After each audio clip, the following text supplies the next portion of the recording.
So we're at Sha Stimuli in London. It's your first time here, right? My first time ever in London. And guess what? It starts raining.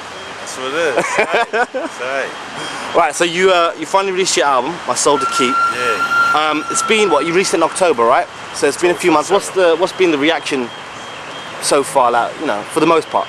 For the most part, it's been, when I hear words like classic or inspiring or you know, album of the year, that's enough for me. You know, I wanted to do an album that people could relate to. I did a lot of mixtapes and over the start of my career, just talking about myself and letting people know I was good at rap. So I wanted to do an album that where I just talked about other things, discussed other issues and relatable topics. The main thing was just getting people to feel something when you heard it. You know, I just didn't want to put out something regular. And it feels good to have achieved that. Even if 1 or 2 people hit me and was like, yo, I felt it. That's really what I wanted, you know, and I can't be mad at it. Yeah, on the album there's some good joints on there. Like I said, like Blasphemy. Yeah. Sometimes there's a good joint. I like that. Smelly Cat we spoke about as well. It's got, like, the thing is you got joints for everybody on there. You got hard joints, you got a track for the ladies, you got a comical track, you got everything, so it's well rounded. So that's, you know, you got to respect you for that.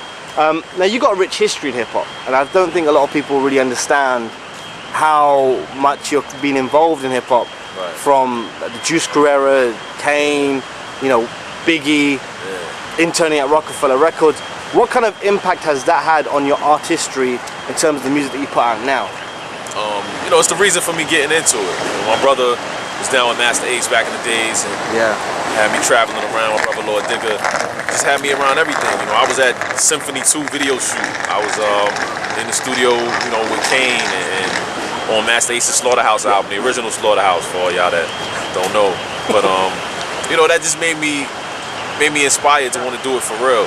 And once I saw people around me like Craig G and Paula Perry and Kane that had chose rap as their career, it seemed like more than just a childhood dream for me.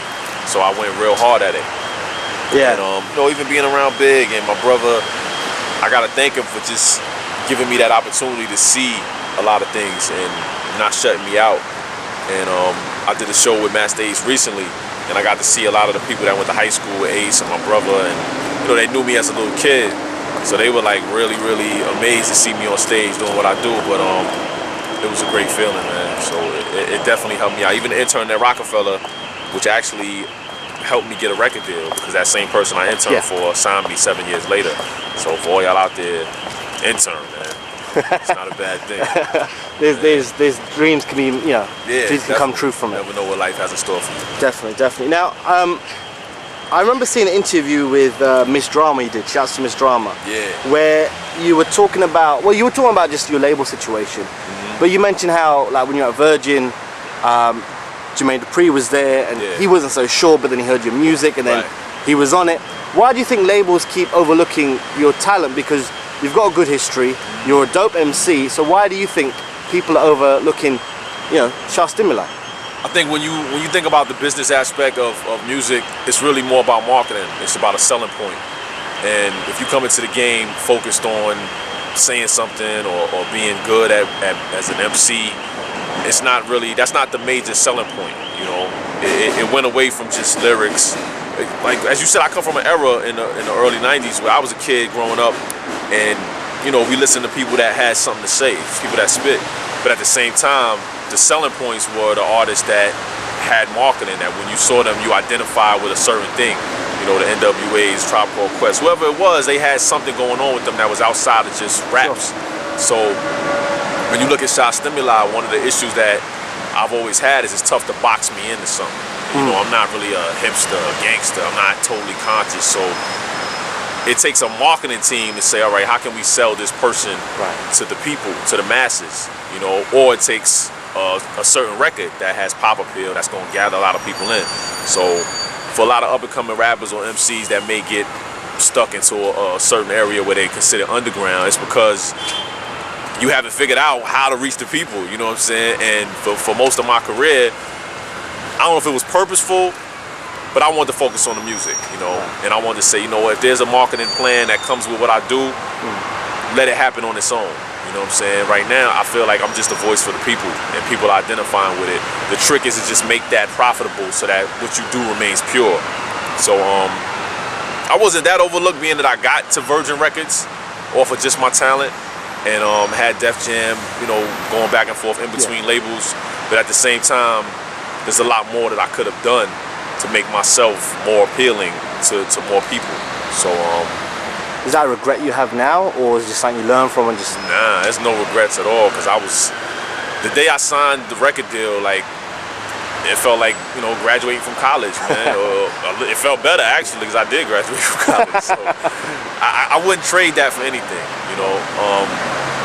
Of course, I could say, yeah, I should have just stayed in Virgin instead of, you know, listening to Jay-Z or, you know, stuff like that. But I don't regret any of that, man. You know, this is the life I chose. I wouldn't be standing here now in front of you. I wouldn't have this story to tell. I wouldn't have made 12 CDs in 12 months and put out an album that was from my soul, because I remember being on Virgin and being a part of that roster, and you almost get sucked into the major label world where it's time to come with a record, and that's all they care about. Like, everything is pushed to the side. What's his single? Yeah. And you start to lose your mind. You know, I was working with Just Blaze at the time, but I remember Jermaine Dupri coming in. I remember Lenny coming in after Lenny S coming in after those meetings. Like, yo, we need a single. That was all that mattered. So once you get into that mode, it wouldn't have been no My Soul to Keep. I'd have been dancing and chucking and jiving with 4 chains on right now. You know what I'm saying? There've been masses of people, but I'm glad I'm here to give y'all music. I want to quote another line. This is from Sometimes. Okay. But this is when I was like, huh? What? I rewinded it on my iPod because I ain't got no cassettes anymore. But I was like, the line is, sometimes I rap slow, sometimes I rap quick, sometimes I love rap, sometimes it makes me sick. And I was like, oh, it makes you sick? Why? Why does it make you sick? The business side of it, what we talk about, I think I've been doing this so long, and for me, I still love the power of words. I still love speaking to people. I still love doing shows. But when you start to talk about notoriety and popularity, and I'm around people that I play basketball with, and they start to tell me what I need to do in order to get hot, stuff like that, it wears down on me, because I didn't come into this thing to be the most popular guy in the world, you know. Yeah, we got to do things to get buzz and things like that, but it's not always about that. Like, it's not always about doing everything possible to get more people to love you. Right. You know, because my music is not for me.